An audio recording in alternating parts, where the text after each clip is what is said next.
Hi friends, అందరికీ నమస్కారం. అంజలి కథలకి స్వాగతం. ఈరోజు చందమామ కథ పేరు గంధర్వ కన్య. ఇది బేతాళ కథ. పట్టు వదలని విక్రమార్కుడు చెట్టు వద్దకు తిరిగి వెళ్ళి చెట్టుపై నుంచి శవాన్ని దించి భుజాన వేసుకొని ఎప్పటిలాగే మౌనంగా శ్మశానం కేసి నడవసాగాడు. అప్పుడు శవంలోని బేతాళుడు, రాజా, వివేకము లోకానుభవము లాంటివి తగినంతగా ఉన్నా కొందరు వ్యక్తులు క్షణికమైన భావోద్వేగాలకు గురవుతారు. నువ్వెవరికైనా సాయం చేసేందుకు పూనుకొని ఈ భయంకర శ్మశానంలో అర్ధరాత్రి వేళ ఇక్కట్లకు గురవుతున్నావేమో తెలియదు. అయితే నీ సాయం కారణంగా మేలు పొందిన వాళ్ళు కృతజ్ఞతా సూచకంగా నీ కోరిక ఏదైనా నెరవేర్చదలుచుకున్నప్పుడు యువరాజు వసంతసేనుడిలా ప్రవర్తించకు. నువ్వు మునుముందు తగిన హెచ్చరికతో ఉండేందుకు గాను అతడి కథ చెబుతాను, శ్రమ తెలియకుండా విను అంటూ ఇలా చెప్పసాగాడు. గంధర్వలోకంలో చిత్రవర్ణిక అనే గంధర్వ కన్య ఉండేది. ఆమె అద్భుత సౌందర్య రాశి. ఆమె అందచందాల గురించి అందరూ గొప్పగా చెప్పుకునేవాళ్ళు. గంధర్వరాజు శక్తితేజుడి ఏకైక కుమార్తె స్వర్ణమంజరి. అందరూ చిత్రవర్ణిక అందం పొగుడుతూ ఉండటం చూసి స్వర్ణమంజరి ఆమె పట్ల ద్వేషాసూయలకు గురైంది.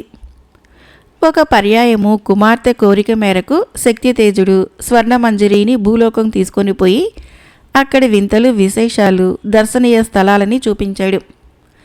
స్వర్ణమంజరికి భూలోకం గురించి చెబుతూ తాను మాత్రమే ఆ సుందరలోకం చూశానని గొప్పలు పోయేది. చిత్రవర్ణికకు తాను భూలోకం చూడాలన్న కోరిక కలిగింది. ఈ సంగతి కుమార్తె ద్వారా విన్న శక్తితేజుడు చిత్రవర్ణికను సభకు రప్పించి, చిత్ర, నా అనుమతి లేకుండా భూలోకానికి వెళ్ళటం నేరం. అందుకు శిక్షగా నీవు భూలోకం చేరిన వెంటనే గంధర్వ కన్యగా నీకున్న శక్తులు కోల్పోతావు.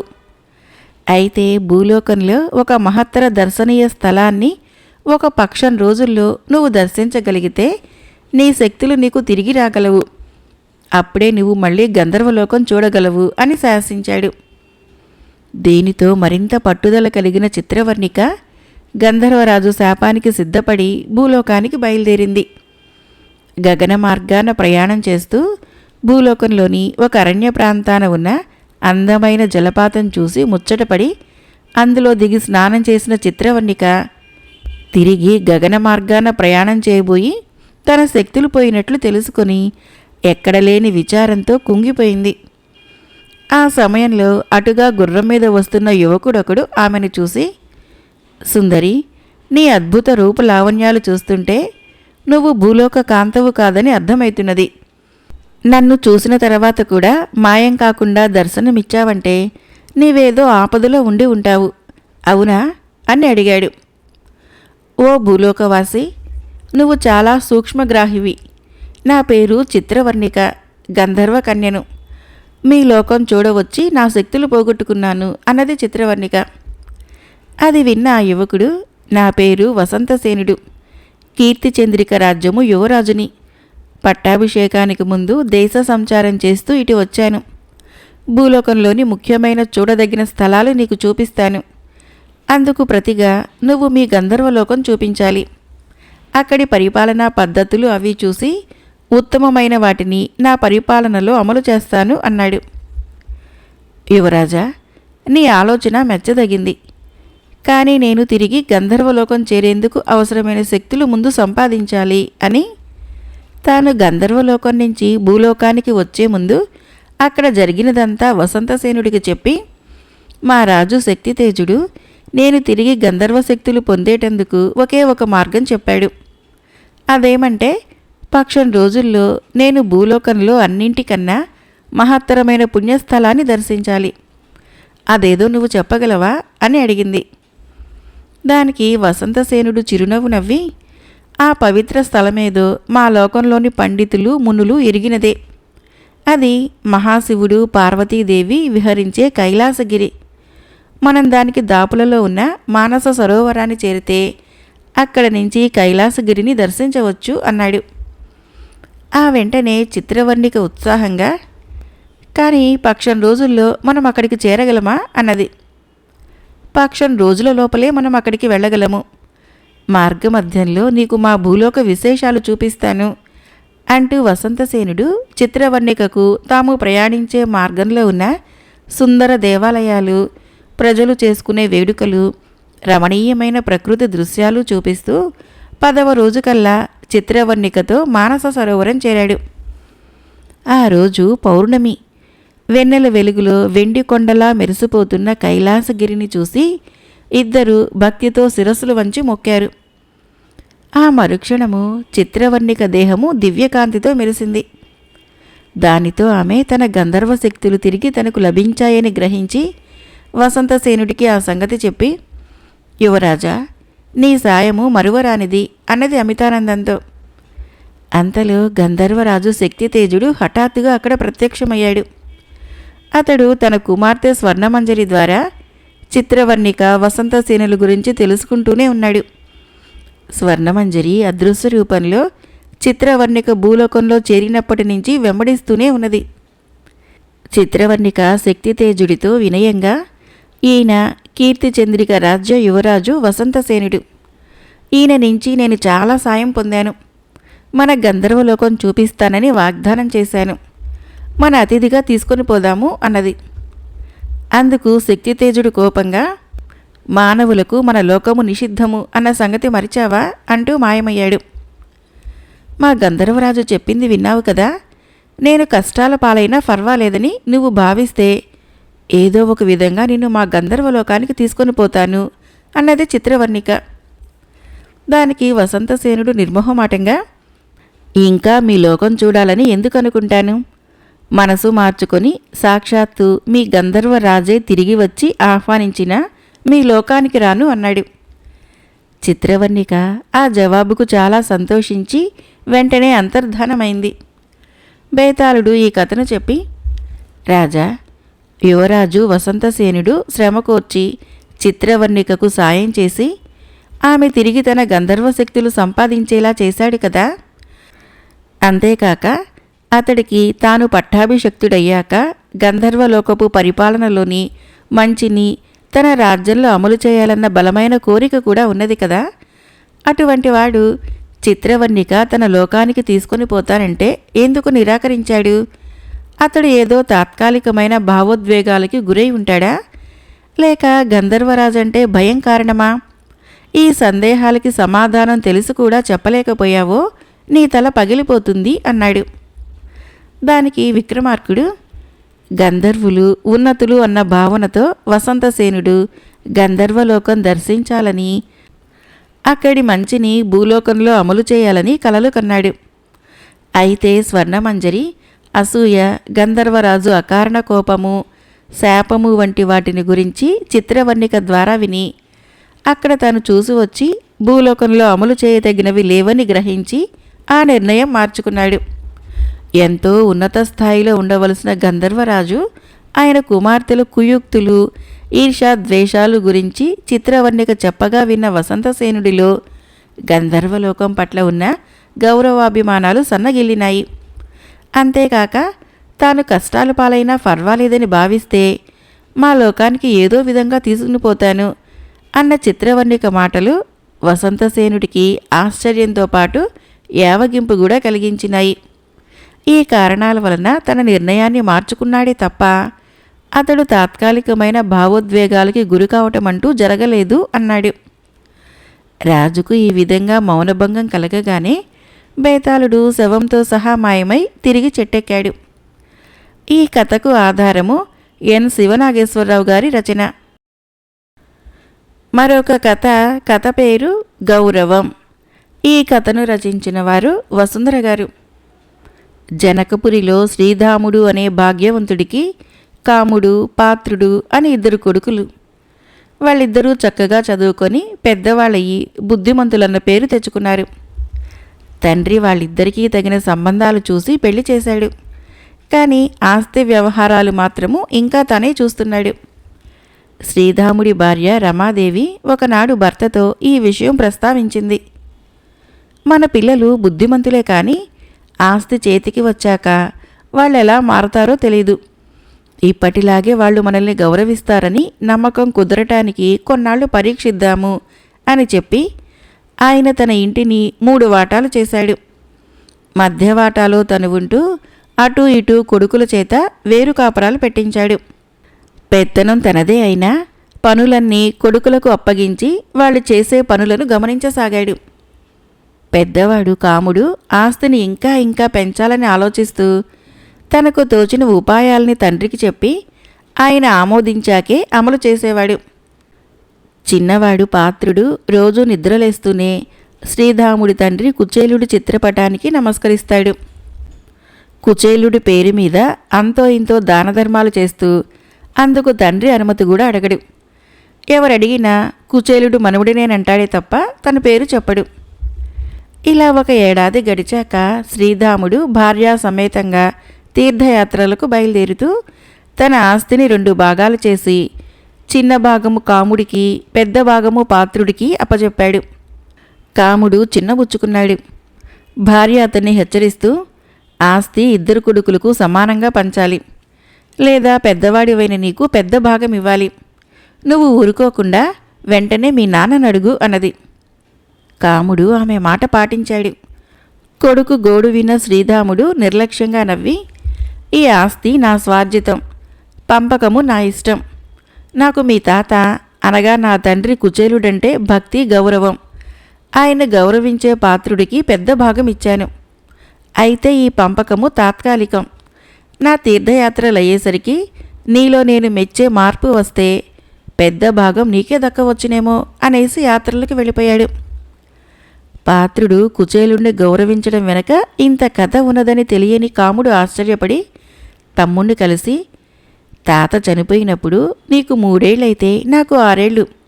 నాకే తెలియని ఆయన గొప్పతనము నీకెలా తెలుసు? ఆయనపై నీకింత అభిమానం ఎందుకు అని అడిగాడు. మన తండ్రికి జన్మనివ్వటము ఆయన గొప్పతనం, మన తండ్రిని సంతోషపెట్టడం నా ధ్యేయము అన్నాడు పాత్రుడు.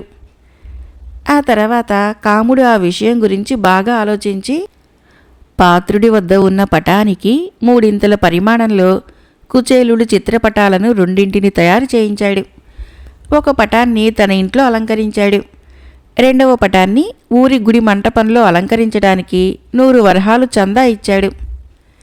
ఇలా ఉండగా జనకపురికి పొరుగు గ్రామమైన సీతాపురంలోని చలమయ్య అనే రైతు అప్పుల పాలైపోయి తీర్చే మార్గం తెలియక ఆత్మహత్య చేసుకోబోయాడు. ఆ సమయంలో అక్కడికి వచ్చిన పాత్రుడు అతడిని అడ్డుకొని కాపాడాడు. తర్వాత విషయం అడిగి తెలుసుకొని, నీకు నేను మా తాత కుచేలుడి పేరు చెప్పి 10 వరహాలు ఇస్తాను. ఆ పెట్టుబడితో పొలం సాగు చెయ్యి. మా తాత మహిమతో నీ కష్టాలన్నీ తీరిపోతే నా డబ్బు నాకు తిరిగి ఇద్దువు కాని అని ధైర్యం చెప్పాడు. ఆ డబ్బు తీసుకుని సీతాపురం తిరిగి వెళ్ళిన చలమయ్యకు మరునాడు పొలం దున్నుతూ ఉండగా లంకె బిందెలు నాగలి కర్రుకు అడ్డు తగిలాయి.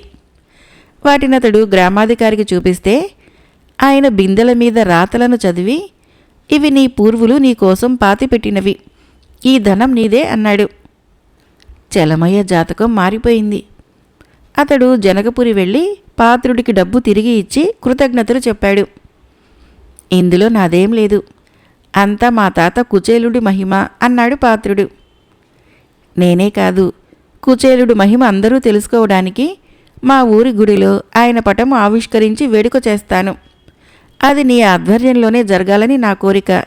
నువ్వు తప్పక రావాలి అన్నాడు చలమయ్య.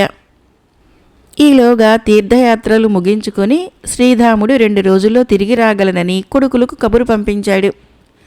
ఆ కబురందిన సమయానికే సీతాపురంలో వేడుకలకు రమ్మని చలమయ్య నుంచి పిలుపు వచ్చింది.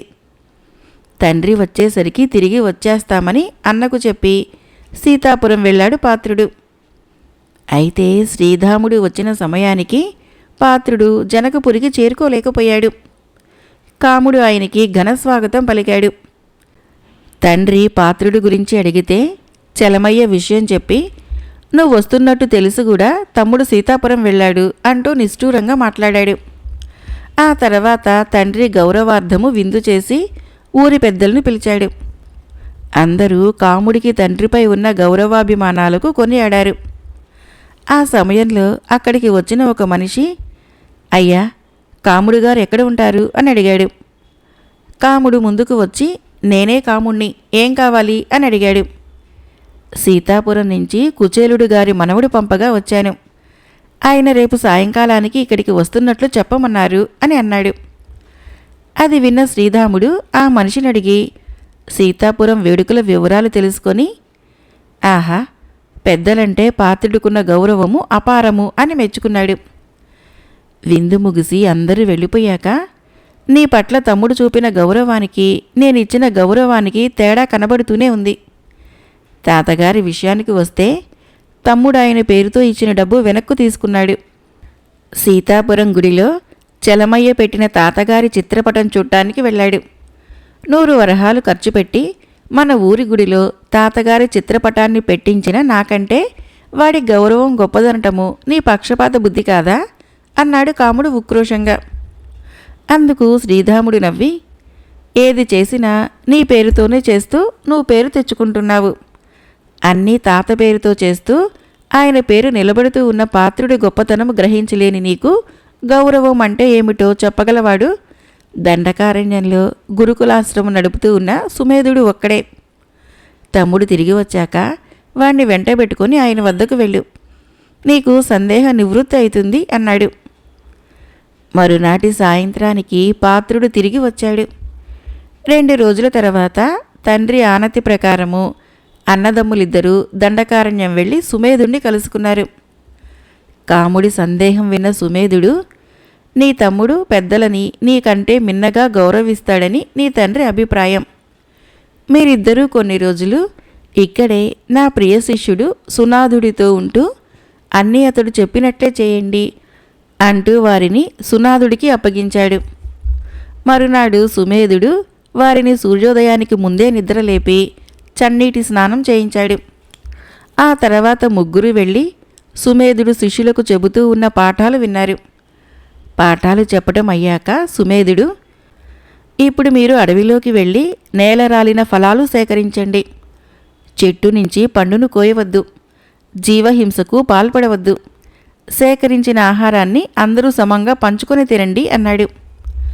కాముడు పాత్రుడు సునాధుడితో కలిసి అడవిలోకి వెళ్లారు. దారిలో సునాధుడు వారిని ఒక చెట్టెక్కి పళ్ళు కోయమన్నాడు. గురువు వద్దన్నాడని కాముడు కొయ్యనన్నాడు. పాత్రుడు మాత్రము చెట్టెక్కబోతే అక్కడున్న కోతి ఒకటి మీద పడబోయింది. సునాధుడు చెప్పగా అతడా కోతిని చిన్న రాయి తీసి గురు చూసి విసిరి తరిమేశాడు. కాముడు వారిస్తున్నా వినలేదు. చెట్టెక్కి సునాధుడు చెప్పినన్ని పళ్ళు కోశాడు. కష్టపడి కోసిన పళ్ళు, వీటిని ఇతరులతో పంచుకోవద్దు, మనమే తినేద్దాము అన్నాడు సునాధుడు. పాత్రుడు సరేనన్నాడు. అయితే గురువు మాటను అతిక్రమించటానికి ఇష్టపడని కాముడు పరుగున సుమేధుడి వద్దకు వెళ్ళి జరిగిందంతా చెప్పాడు. సుమేధుడు పాత్రుణ్ణి పిలిపించి సంజాయిషి అడిగాడు. గురువర్య, మీ ఆశ్రమంలో ఉండగా అన్నీ సునాధుడు చెప్పినట్లే చేయమని నన్ను ఆదేశించారు కదా, నేను మీ ఆదేశాన్ని పాటించాను అన్నాడు పాత్రుడు. అందుకు కాముడు, మరి గురువు పాఠం చెబుతూ ఇచ్చిన ఆదేశాల మాటేమిటి అంటూ తమ్ముణ్ణి నిలదీశాడు. అప్పుడు సుమేధుడు చిన్నగా నవ్వి, నా పాఠాలు నా శిష్యుల కోసమే తప్ప మీకోసం కాదు. నువ్వు పాత్రుడు ఇక్కడికి విద్యార్థులుగా రాలేదు. నేను మిమ్మల్ని అన్నీ సునాధుడు చెప్పినట్లే చేయమని ఆదేశించాను. సునాధుడు నా మాట పాటించకపోతే అతడు నన్ను అగౌరవపరిచినట్టు.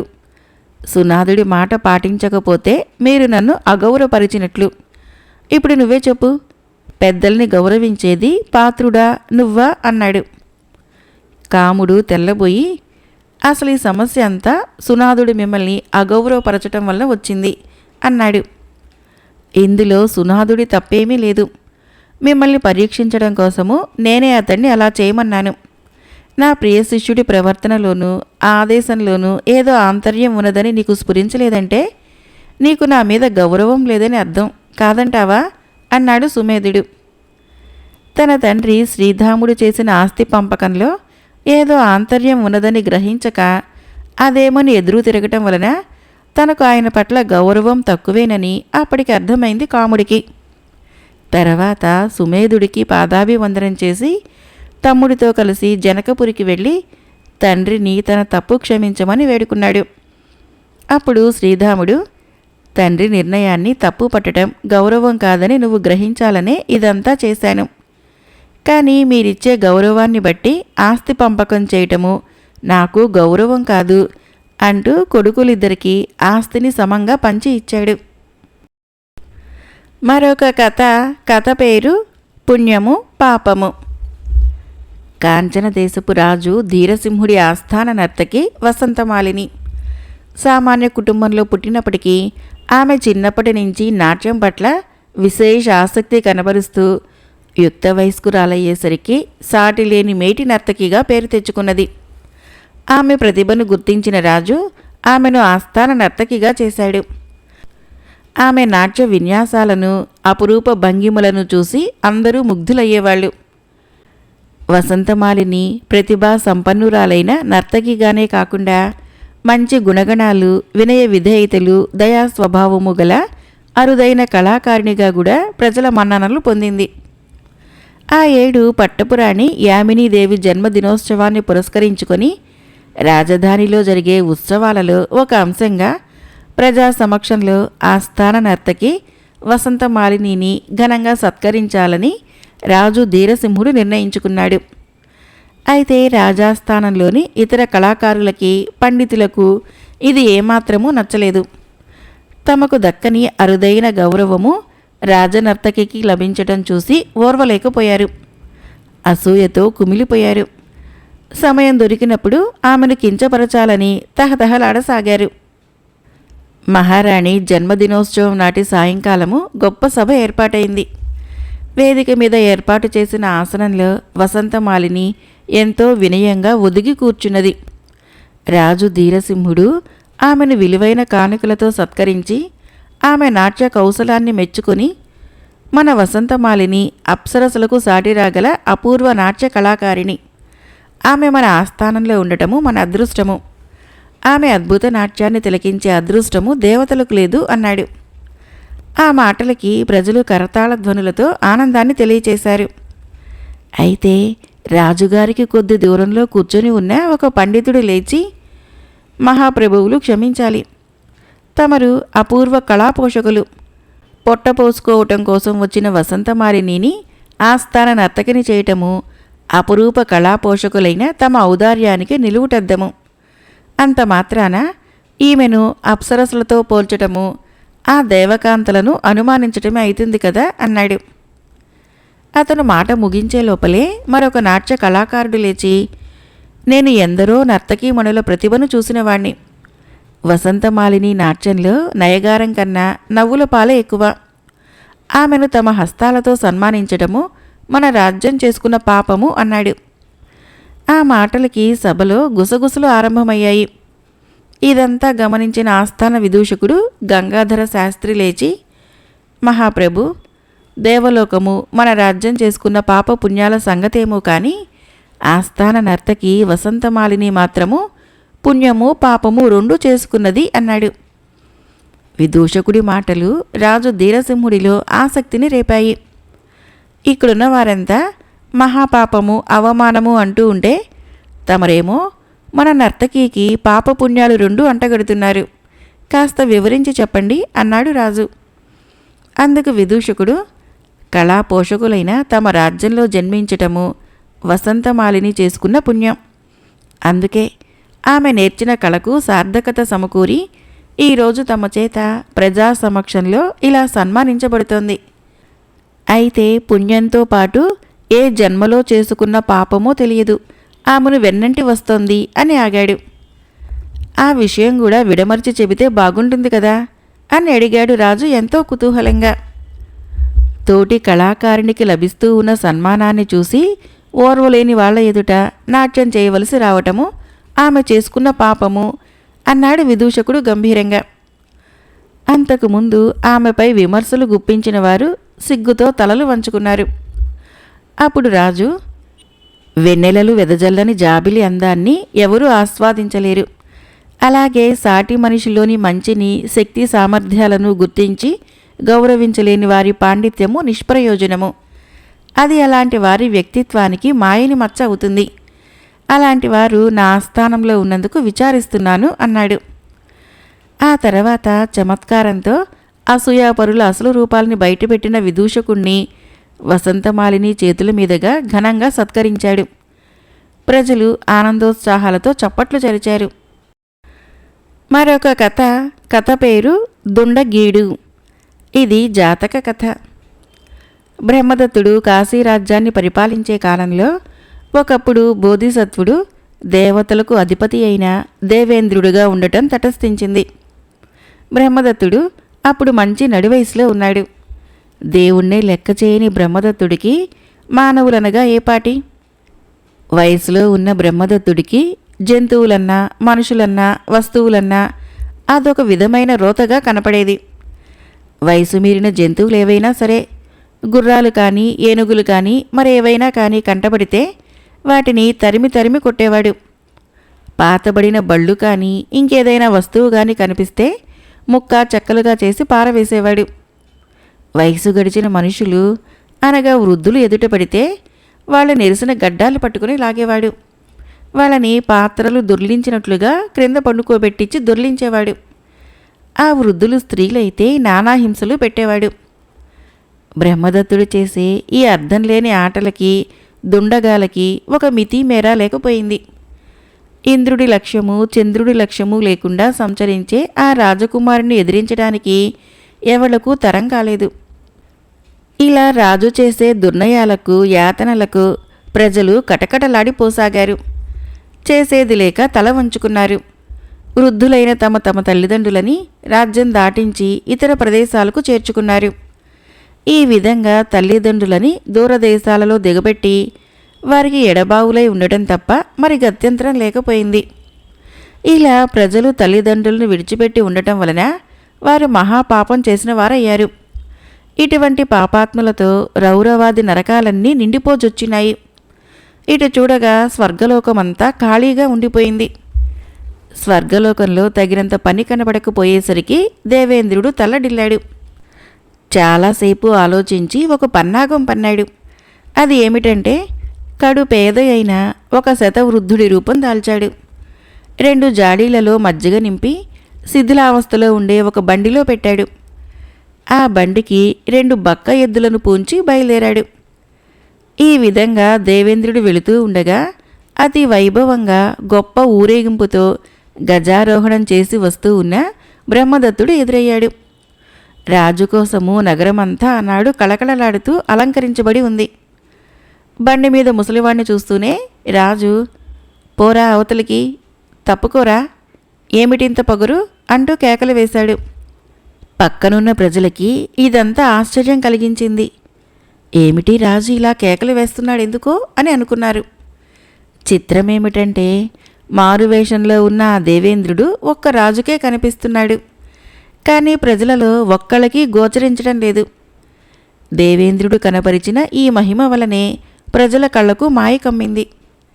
అలా కోపంతో కేకలు వేసే రాజు మీదకు పోయి వృద్ధుడు తన బండిలోని ఒక మజ్జిగ జాడి తీసి రాజు నెత్తి మీద పగలగొట్టాడు. భయంతో రాజు ఏనుగు దిగి చుట్టూ తిరగసాగాడు. అప్పుడు దేవేంద్రుడు 2వ జాడీ కూడా తీసి రాజు తలకి వేసుకొట్టాడు. ఆ మజ్జిగ ఒలికి రాజు ఒళ్ళంతా తడిసిపోయింది. రాజు ఉగ్రుడయ్యాడు. ఆ సమయంలో దేవేంద్రుడు ఎక్కి వచ్చిన బండి అదృశ్యమైపోయింది. మజ్జిగ జాడీలు కనపడకుండా పోయినాయి. అప్పుడు దేవేంద్రుడు సస్వరూపంతో రాజు ఎదుట సాక్షాత్కరించాడు. పాదాక్రాంతుడైన రాజును చూసి దేవేంద్రుడు, ఏమి రాజా, పొగరబోతుతనము ఎవరిది, నీకా నాకా?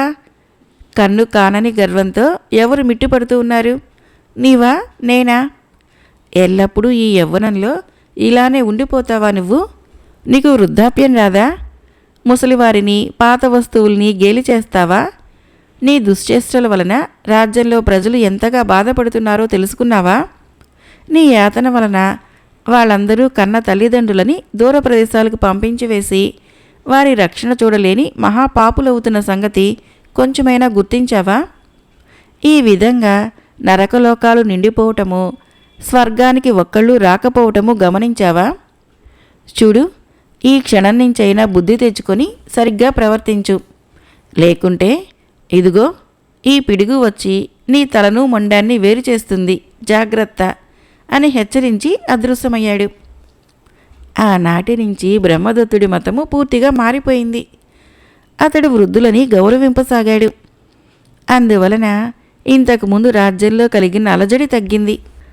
ప్రజలు వాళ్ళ తల్లిదండ్రుల్ని మళ్ళీ ఆ దూర ప్రాంతాల నుంచి తిరిగి తెచ్చుకొని సేవించి సుఖంగా ఉంటూ వచ్చారు.